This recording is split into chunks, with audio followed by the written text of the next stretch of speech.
getting ready to replace the splash guard on a 2009 Kenmore dishwasher. So this thing's about 14 years old. But if you look in here, you can see it's for a long time been very bad. And this is part 1010A, as you can see here. So the idea is you pull the bottom off, pull the disposer down. You use the little wrench that they provide when it's new.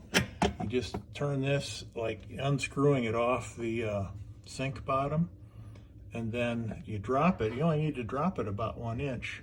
So in this case, this is the exhaust from the dishwasher. There's the drain from the garbage disposal. So you just have to, this is rigid, so when you drop it, this has got to break.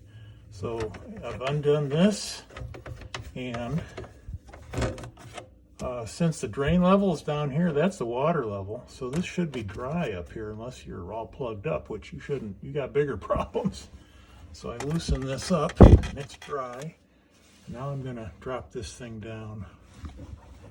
I loosen this. And it comes off. And now, oh, there it goes. Oh, that's not too hard. Okay, there's this. So we'll pry this thing off. Got a screwdriver right here. There's the old one. Pretty sad shape, but it looks like the right match. So I got the right part, I think.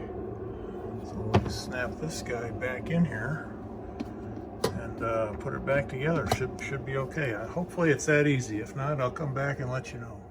Well, there we are. It's all done. It was about as easy as I thought.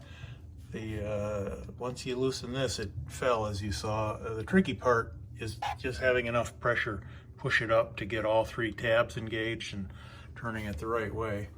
I turned it the wrong way once. So here's, with 2 extra handles, you do this to tighten it real much that way, and I put another one back there, and so you got both hands, you just go as hard as you can. Now I'm going to give it the wetness test. These are tight, tighten that up. Hopefully we're going to be dry. So we'll pull the plug here, start her up, look for water.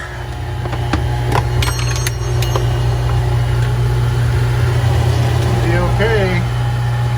Success.